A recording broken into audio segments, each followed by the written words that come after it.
En el 1124 fue cuando el obispo Bernardo de Agen, al mando de tropas castellanas, pues tomó la ciudad. La leyenda nos dice que fue al tercer asalto, que lo que tomó fue el castillo para el rey, pero también el lugar donde había estado asentada la antigua ciudad episcopal.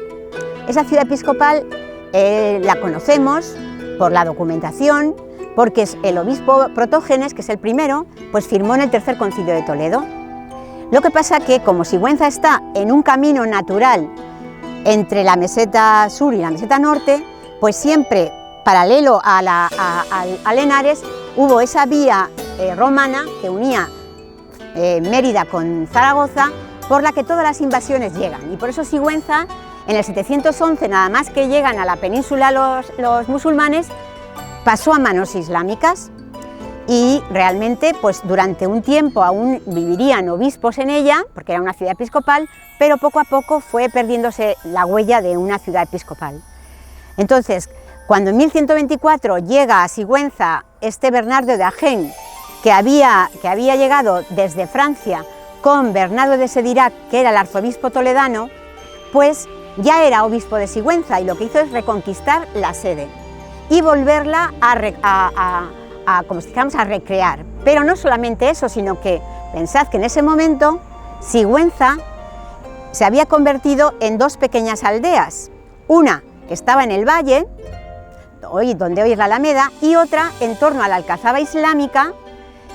Eran solamente dos poblaciones, Segontia Superior, al lado de la Alcazaba, y Segontia Inferior. Entonces, lo que hizo el obispo es quedarse con sus canónigos en la Sigüenza Inferior y de alguna manera rehacer esa pequeña iglesia que habría habido en su momento cuando Sigüenza, Segontia, que así se llamaba antiguamente, había sido ciudad episcopal, y el castillo y la pequeña población que había en torno a él, eso se lo dio al rey. Así que él solamente era dueño del enclave donde había estado la antigua catedral, y el rey, Alfonso VII, pues era dueño de la Segontia Superior. Ese mismo lugar estratégico en el que está hizo que pasase a manos islámicas rápidamente. Entonces estuvo 400 años en manos islámicas. Claro, 400 años en tierra de frontera. Pensar que Sigüenza estuvo esos 400 años en tierra de frontera. Entonces, ¿por qué en este 1124 vino su obispo, ya nombrado unos años antes, a reconquistarla? Pues por una cosa muy sencilla, que es que Alfonso VI, el rey de Castilla, había traído, para imponer el rito romano en España, superando el rito mozárabe, había traído a los cluniacenses. Bernardo de Sedirac era cluniacense, es decir, Cluny es una abadía francesa, y entonces él era el arzobispo de Toledo. ¿Qué hizo? Para poder competir con el arzobispo de Santiago de Compostela, lo que hizo es volver a refundar todas las antiguas diócesis, muchas de ellas ya prácticamente desaparecidas. Entonces Sigüenza, como había sido una diócesis anterior, aunque en ese momento de 1124 eran solamente dos aldeas, pero tenía la dignidad. Entonces él lo que hizo fue recuperar el lugar donde había estado la antigua catedral, y como ese lugar estaba, como si dijéramos, protegido por una alcazaba islámica, lo que hizo fue retomar, conquistar esa alcazaba islámica y dársela al rey. Entonces, ¿cómo y en qué momento esas dos poblaciones separadas, y que una era del obispo y otra era del rey, se unieron? Pues porque el rey le cambió al obispo esa Segontia Superior por unas aldeas. Entonces, de repente, nuestro obispo y su cabildo, porque siempre van unidos, de repente nuestro obispo y su cabildo pues se vieron dueños de la Segontia Inferior y de la Segontia Superior. No debemos de olvidar que para aquel entonces aún tenían problemas, porque los musulmanes estaban cerca. Entonces, ¿qué hicieron? Pues lo que hicieron fue trasladar de alguna manera toda la población a la superior, envolverla de murallas, y empezar a construir una catedral en el espacio intermedio entre las dos. Es decir, nuestra catedral empezó a construirse ya en época de Bernardo de Agen, en un territorio que estaba en lo que hoy es el cerro de Sigüenza, entre la Segontia Superior y la Inferior. Y poco a poco, mientras que iba creciendo la catedral, iba creciendo el claustro, pues allí se trasladaron el cabildo con el obispo. Y entonces la Sigüenza inferior quedó simplemente en una pequeña ermita, ¿vale? Entonces, lo que hizo en ese momento es de alguna manera pues fundar en esta Sigüenza superior, envuelta de murallas, fundó dos parroquias. Y estas dos parroquias, una se llama San Vicente y otra se llama Santiago. Santiago porque siempre el apóstol Santiago es el que apoya a los que van a reconquistar el territorio. Y San Vicente porque, según la tradición, que celebraremos en su momento, el 22 de enero de 1124, día de San Vicente, fue cuando las tropas castellanas, al mando de Bernardo de Agén y de sus canónigos, pues tomaron para el rey, lo que he dicho, el castillo. Esto es la iglesia parroquial de San Vicente de Sigüenza, iglesia que comienza a construirse en la mitad segunda del siglo XII y que luego transita a lo largo del siglo XIII, y de ahí sus incorporaciones protogóticas, también llamadas cistercienses. ¿Y por qué de San Vicente? Porque en la tarde del 21 de enero del año 1124, el obispo Bernardo de Agén y sus huestes completaban la reconquista de Sigüenza. Estamos en las vísperas del 9º centenario.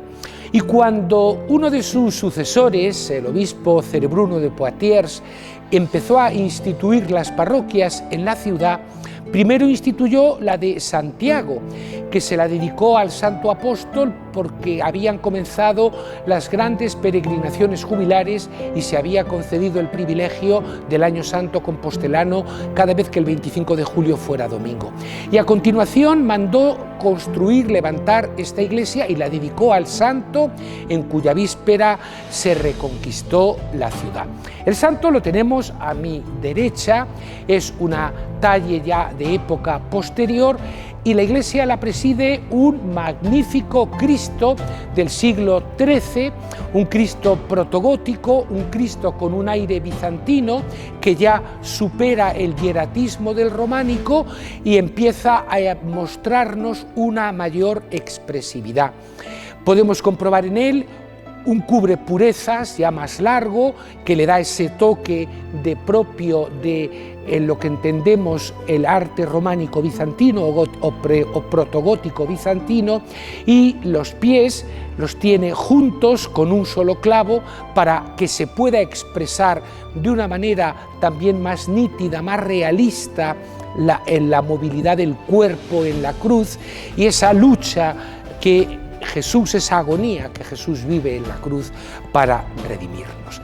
El templo fue rehabilitado de manera integral hace como 3 décadas y los elementos que no eran propios del inicio de su construcción fueron sustituidos por su piedra y las piedras de la comarca que hubo que pulir, que hubo que trabajar para dejarnos y mostrarnos esta verdadera belleza, este verdadero encanto que nos ofrece asimismo, ahora señalo a mi izquierda, una capilla abierta que estaba cerrada y encalada, la capilla bautismal, con una pila bautismal de época también medieval, lo corona una imagen de la Virgen del Rosario, y si vemos el ventanal o la pequeña ventana que se abre, que está cubierta con alabastrina, es arte inequívocamente románico.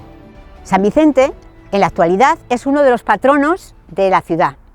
La fiesta de San Vicente es una de las más tradicionales, que se celebra el día 22 de enero, pero en la noche del 21, del paso del 21 al 22, es cuando lo celebramos con unas grandes hogueras, con música de dulzaina, con rosquillas dedicadas al santo, con la adoración la veneración de las reliquias de San Vicente.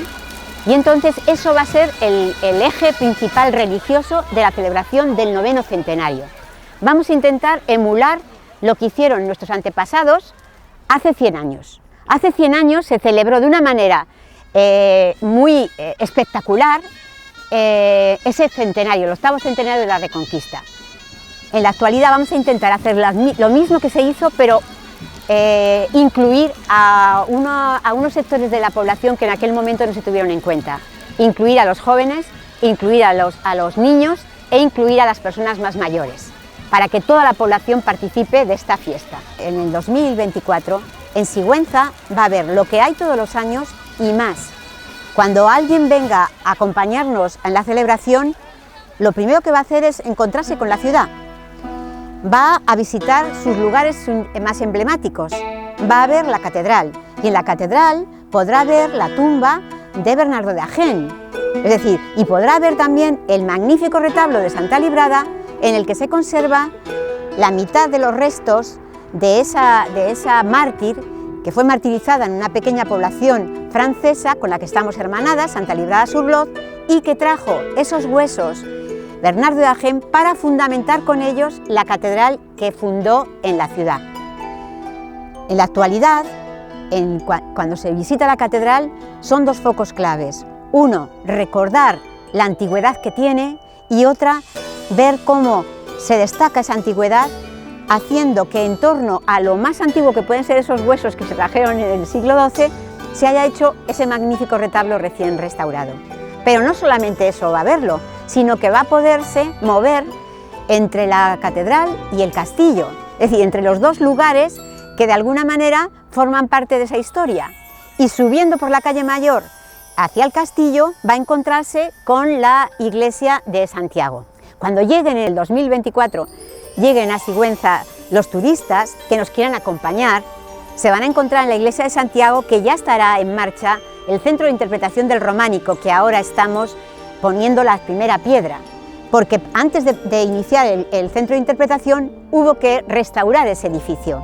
Y la sorpresa más impresionante que tuvimos es que, como era un edificio histórico, teníamos que hacer una serie de excavaciones para poder llevar a cabo su rehabilitación. Y en esas excavaciones, y gracias a las técnicas modernas, y gracias al georradar, descubrimos que en la nave central y bajo tierra se conservaban los restos de una torre islámica. Eso fue algo impresionante. La Asociación de Amigos de la Iglesia de Santiago se quedó realmente impactada cuando empezó a levantarse las distintas capas de tierra que cubrían la nave central y encontramos por primera vez la esquina de un edificio pétreo. Pedimos permiso a Patrimonio, porque nada se puede hacer en un edificio histórico sin hacer un estudio controlado por Patrimonio, y a lo largo de meses fuimos descubriendo, bajando capa a capa, que aquello era una torre, y era una torre islámica. Hasta ahora, de la Sigüenza islámica no quedaba más que restos, o por lo menos se intuía que podían ser los cimientos del actual castillo, y algunas torres islámicas que se habían descubierto en los alrededores de Sigüenza y algunos yacimientos, pero en la ciudad no se habían encontrado restos. Encontrar una torre islámica es no solamente recuperar un edificio para ser centro de interpretación del románico, sino recuperar parte de nuestra historia, una historia que está vinculada a esos 400 años que estuvo Sigüenza en manos islámicas y que fue heredada por los que reconquistaron la ciudad al repoblarla. Y entonces, sobre esa torre islámica se levantó posteriormente una de las parroquias de Sigüenza, siendo de alguna manera pues la más grande, la más amplia, porque la segunda está en la Travesaña Alta, que es la de San Vicente. Entonces, realmente visitar nuestra ciudad en el 9º centenario es de alguna manera sumergirse en una historia medieval, y luego disfrutar también de la gastronomía seguntina, que en parte utiliza los mismos productos que se utilizaban en la época medieval y que tiene a gala pues el utilizar de alguna manera, o el estar cocinando, y hasta los nuevos cocineros, hasta los nuevos chefs, ¿no? Pues lo que utilizan es pues unos productos que están recordando lo que se hacía, o las recetas más antiguas. Entonces, no solamente podrá haber arte, no se podrá historia, sino que podrá también, algunos que vengan atraídos por la celebración religiosa, podrá vivir en la catedral una de las ceremonias tan espectaculares como fue la de la inauguración de esos 850 aniversario de la catedral. Porque la catedral, como les digo, estaba fundamentada por los huesos de Santa Librada. Sin esos huesos ninguna catedral, sin esos huesos de un mártir, ninguna catedral puede levantarse. Y el que Bernardo de Agen trajese los restos, la mitad de los restos de ese mártir que había muerto degollada en época de las persecuciones de los cristianos, pues hizo que esa catedral reviviese de alguna manera, de una manera mucho más vitalista. Y esto lo recordamos en el año 82, el año que viene, concretamente hace los 40 años de nuestro hermanamiento con Santa Librada Surlot, porque desgraciadamente Santa Librada Surlot perdió el resto de los huesos, y entonces para ellos el poder hermanarse con una ciudad que tenía los restos de Santa Librada fue realmente algo que lo supieron celebrar, acogiéndonos en Santa Librada de una manera maravillosa, y luego vinieron a visitarlo para de alguna manera estar cerca de lo que había sido parte de su historia religiosa. Entonces yo creo que venir a Sigüenza para celebrar el 9º centenario es llegar a una ciudad que pretende también ser patrimonio de la humanidad por ese pasado medieval, que no se quedó solamente en lo medieval, que de alguna manera va a ser nuestro marchamo, sino que supo evolucionar, y que gracias al mecenazgo de sus obispos pues pudo desarrollarse de tal manera que hoy la ciudad no solamente es una ciudad medieval, sino que es una ciudad renacentista, barroca, ilustrada, neoclásica, con lo cual el que venga no se va a ir sin haberla visto y sin haber disfrutado de todos los aspectos que les estaba comentando. El 9º centenario de Sigüenza supone un revulsivo en el ámbito cultural y patrimonial para Sigüenza. Ha sido declarado acontecimiento de excepcional interés público, lo que quiere decir es que Sigüenza es una cuestión prácticamente de Estado. Vamos a conseguir a través de ello que las empresas puedan tener bonificaciones fiscales. Con ello lo que vamos a traer es, con un completo programa de actividades que estamos preparando, conseguir que a nivel cultural y a nivel de entretenimiento y ocio la ciudad tenga a partir de enero del año 2022 y hasta enero de 2024 un programa muy nutrido de actividades de todo tipo. Esto para Sigüenza sin duda supone a nivel turístico y a nivel de visitas pues tener una influencia aún mayor, y además viene a sumar puntos para esa meta tan importante que nos hemos marcado, que es convertirnos en patrimonio mundial.